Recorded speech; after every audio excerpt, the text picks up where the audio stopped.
Tanggungjawab bukan satu perkara yang mudah. Ia adalah tanggung di dunia, jawab di akhirat.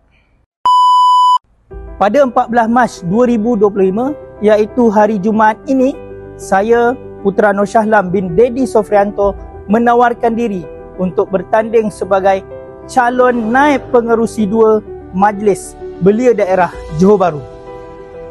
Apakah gagasan dan wawasan yang ingin saya sumbangkan kepada pentadbiran Majlis Belia Daerah Johor Bahru? Yang pertama, iaitu keusahawanan dan ekonomi belia. Bagaimana caranya kita menggerakkan dana yang ada di dalam Majlis Belia Daerah Johor Bahru dengan cara membuka bazar Ramadan dan juga menggalakkan persatuan-persatuan di bawah majlis gabungan ini untuk mempunyai koperasi sendiri. Yang kedua, pemerkasaan pendidikan dan kemahiran. Bagaimana pelaksanaannya?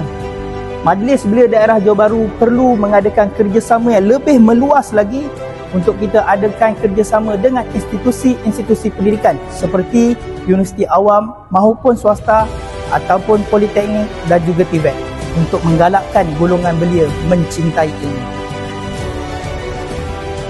Yang ketiga, mengadakan dialog terbuka di kawasan daerah Johor Bahru.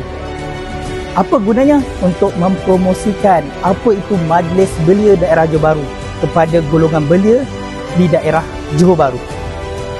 Yang terakhir, pemerkasaan pembangunan komuniti dan kesukanan.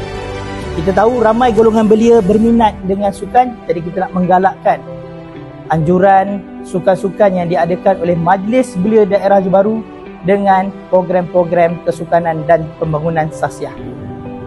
Dengan penuh rendah hati, saya Putra Nur Shahlam bin Dedi Sofrianto memohon sokongan dan undian perwakilan Majlis Belia Daerah Johor Bahru untuk menyokong saya, mengundi saya calon nombor 1.